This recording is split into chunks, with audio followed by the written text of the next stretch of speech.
Today I'm going to be showing how to determine what kind of account type you are using or another user is using on Windows 10.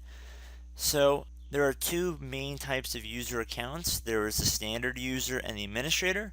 The administrator in Windows 10 could either be linked as a local account or directly connected with a Microsoft account online. So basically any account that requires elevated privileges would be considered an administrative account, while a standard user account could still use most apps and programs, but does not have elevated rights to modify them. So in this tutorial, I will be showing how to determine what type of account anybody's using on your computer.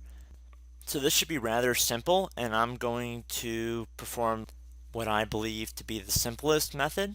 So I'm going to start by right-clicking on the Start button and then left-click on Run. Then type CMD and then hit the Enter key on your keyboard or left-click on OK. Now I'm going to type in all lowercase net space local group. Local group is all one word.